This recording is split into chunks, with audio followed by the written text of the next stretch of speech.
안녕하세요. 애부국수TV입니다. 오늘은 이명박 전 대통령의 인상 깊었던 7가지 순간에 대해서 알아보겠습니다. 7위입니다. 이명박 대통령은 유행에 민감한 모습을 많이 보였는데요. 먼저 스타크래프트입니다. 이 대통령이 서울시장 재직 시절인 2003년에 게임 스타크래프트 리그의 폐막식이 진행되었는데요. 이때 당시 리그 우승자였던 이용범 선수와 이 대통령의 이벤트 매치가 성사됩니다. 이 대통령은 이날을 위해 5개월 동안 열심히 게임을 연습했다고 하는데요. 결과는 여러분들도 짐작하셨듯이 상대의 사드론이라는 초반 공격 전략으로 5분 만에 패배하고 맙니다. 이후 이 대통령은 세월이 흐르면서 나이 든 사람들도 함께 게임을 즐길 수 있을 것으로 기대한다라며 경기 소감을 밝혔습니다. 또한 이 대통령이 수감되었던 시절 한 지지자가 그에게 손편지를 보냈었는데요. 이 대통령은 답신으로 리바이 되도록 노력하겠습니다 라는 내용을 보냈습니다. 이는 애니메이션 진격의 거인 캐릭터 중 리바이 병장이라는 캐릭터를 알고 있다는 것을 의미하는데요. 실제로 세간에서는 이명박 대통령을 리바이와 비교하며 명바이 병장이라고 부르는 것을 알고 있다는 의미 같아 신기하기도 합니다. 6위입니다. 이명박 대통령은 엄청난 자기관리로 화제가 되기도 했습니다. 서울시장이나 대통령 재임 시절만 봐도 당시 60, 70대로 보이지 않는 동안의 소유자였는데요. 이러한 비결은 철저한 자기관리에 있습니다. 일단 이 대통령은 담배를 피우지 않고 꾸준히 운동을 즐겼는데요. 테니스, 농구, 야구 등 가리는 운동 없이 즐기곤 했습니다. 또한 하루에 잠을 4시간만 자며 남은 시간에는 운동도 하고 독서도 하며 시간을 보냈다고 합니다. 이러한 점을 보면 외적으로나 내적으로나 자기 관리를 철저하게 한 것 같네요. 5위입니다. 흔히 요즘 인싸라는 표현을 많이 씁니다. 영어인 인사이더에서 따온 말로 여러 사람들과 두루두루 잘 어울려 지내는 사람이라는 의미인데요. 이명박 대통령은 인싸 대통령이라고 유명합니다. 다른 나라 정치인 및 정상들과의 만남에서 이러한 모습을 많이 보여주었습니다. 대표적으로 오바마 대통령과의 친분을 드러낸 것이 가장 유명합니다.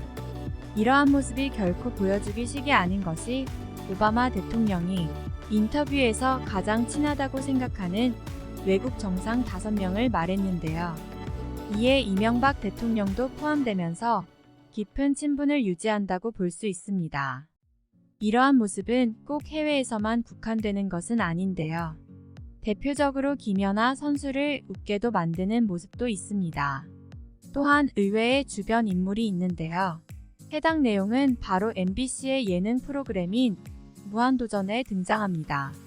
여기서 노홍철이 클로징을 우리 형님으로 끝내자며 갑자기 이 대통령을 큰형님이라 부르며 전화를 하고자 합니다. 그러면서 노홍철은 실제로 전화를 겁니다만 아쉽게 전화가 끊어지면서 마무리됩니다. 또한 이둘이 실제로 만난 영상도 있는데요. 짧게 보고 오겠습니다. 안녕하세요. 네. 오, 왜 기억하세요, 형님? 네. 정말.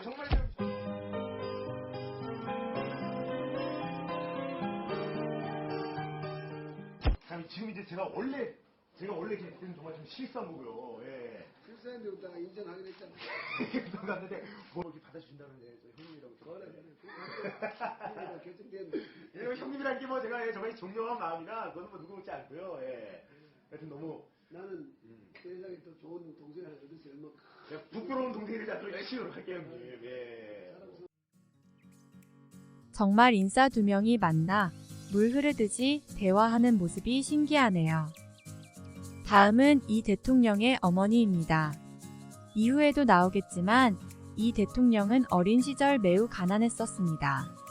그가 고등학교에 재학하던 시절 생활비 마련을 위해 근처 여학교 정문에서 뻥튀기 장사를 하였는데요. 그는 이것이 부끄러워 밀짚 모자를 눌러쓰고 일을 했다고 합니다. 이 모습을 본 그의 어머니는 대체 뭐가 부끄럽느냐, 내가 국어를 하는 것도 남을 속이는 것도 아니지 않느냐, 당당하게 살거라 라는 가르침을 주었다고 합니다. 4위입니다. 이명박 대통령은 하고자 하는 바가 있으면 그대로 관철하고자 하였는데요. 특히 이러한 생각을 즉시 행동으로 옮겼습니다. 대표적으로는 경찰서를 방문한 일화가 있겠습니다. 이 대통령 재임 시절 일산의 한 아파트 엘리베이터에서 한 남성이 초등학생을 폭행하며 끌고 가는 사건이 발생합니다. 그러나 경찰의 대응이 가관이었는데요. 해당 사건이 일요일에 발생하여 제대로 수사하지 않았으며 납치 미수가 아닌 단순 폭행으로 처리하며 누리꾼들의 문매를 맞게 되었습니다. 이 대통령은 이를 지켜보고만 있지는 않았는데요. 이 사건을 보고받은 이 대통령은 즉시 참모들과 동행하여 일산 경찰서를 방문하게 됩니다. 이후 그는 경찰들을 질타하기 시작했는데요. 이에 경찰서장도 잘못했습니다 라고 말했다고 합니다. 또한 이에 그치는 것이 아니라 관련 당사자들을 징계시키며 그중 6명을 직위 해제시켰습니다. 그리고 이러한 사건이 발생한 지 6시간 만에 범인이 검거되었다고 합니다. 이에 네티즌들도 청와대 게시판에 감사 인사를 보내면서 훈훈하게 마무리됩니다. 3위입니다. 이명박 대통령은 박정희 대통령의 성과인 경제성장이라는 타이틀을 이어받았습니다. 먼저 시장 시절부터 청계천 보건사업과 대중교통 환승 할인 제도를 도입했습니다. 이후 대통령이 되어서는 세계에서 9번째로 무역 1조 달러 달성을 했고 세계 6번째로 원전 수출국이 되었습니다. 또한 국가 경쟁력 순위에서 22위에 등극해 역대 최고 순위를 갱신하였으며 이는 일본보다 높게 측정된 것이기에 선진국 반열에 들어가게 되는 시점이라고 볼 수 있습니다. 또한 2008년 말 미국에서는 대침체라고도 불리는 서브프라임 모기지 사태가 발생하여 전 세계적으로 경제 위기를 겪게 됩니다. 이에 여파로 투자자들이 자살을 하기도 하였고 대부분의 국가들이 마이너스 성장을 했습니다. 그러나 우리나라는 6.5%의 성장을 보여주며 이러한 금융위기를 극복하였고 이때 전 세계 GDP의 2.1%를 차지하며 아직까지도 한국의 GDP가 세계에서 차지한 비중 중 가장 높다고 합니다. 또한 부동산 가격을 안정화시키는 데에도 기여했는데요. 실제로 부동산 규제를 완화시키는 정책을 통과시켰으며 부동산의 공급도 확대시켜 역대 대통령 중 부동산 가격을 가장 안정화시켰다는 평을 받고 있습니다. 2위입니다. 역시 이명박 대통령 하면 음식 먹방이 빠질 수가 없죠. 이명박 대통령의 먹방 모험 보고 가겠습니다.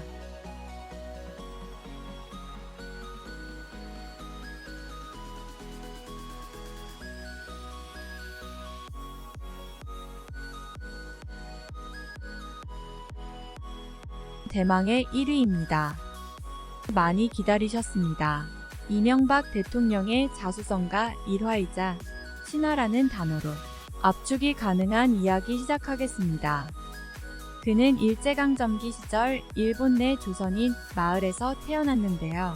광복 이후 가족과 한국으로 귀국하게 되는데 이 과정에서 재산을 일부 잃게 됩니다. 귀국하고 얼마 되지 않아 6.25 전쟁이 발생하여 폭격으로 인해 누나와 동생이 사망하게 되고 집안 형편 또한 더욱 안 좋아집니다.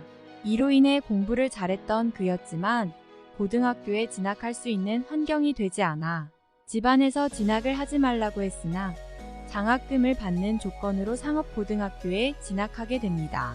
이후 낮에는 노동자로 일하며 밤에는 공부를 하여 고려대학교 경영학과에 합격하게 되는데요. 그러나 등록금이 부족해 중퇴할 생각을 했으나 다행히 어머니를 통해 많은 사람들이 그를 한 푼 두 푼 도와주기 시작하여 계속하여 다니게 됩니다. 이후 현대건설에 입사하는데요. 이때도 박정희 대통령이 이명박을 잘 봐달라고 한 말을 정주영 회장은 주시해둬라 라는 의미가 아닌 챙겨줘라 라는 의미로 받아들였다는 일화가 있긴 한데요. 어쨌든 그는 과장을 거쳐 부장 등등 초고속으로 승진하여 결국 회장의 자리에 오르게 됩니다. 그러던 그가 정계에 입문하여 한나라당에 들어가게 되고 이후 서울시장이 되어 앞서 말했듯 서울시내버스 제도를 정비하고 청계천 정비사업, 숭례문 개방 등의 치적을 이루어 내게 됩니다. 이러한 행보로 많은 호응을 받은 그는 제17대 대통령 선거에 출마하여 48.6%라는 그야말로 압도적인 격차를 보이며 대통령에 당선되게 됩니다. 지금까지 이명박 전 대통령의 인상 깊었던 7가지 순간에 대해서 알아봤는데요. 모든 사람에겐 공과가가 있듯 그에게도 있지만 이번 영상에서는 주로 인간 이명박이 써내려간 신화에 초점을 맞추어 진행했습니다. 다른 영상이 궁금하신 분들은 제 채널 방문해서 시청해주시면 감사하겠습니다.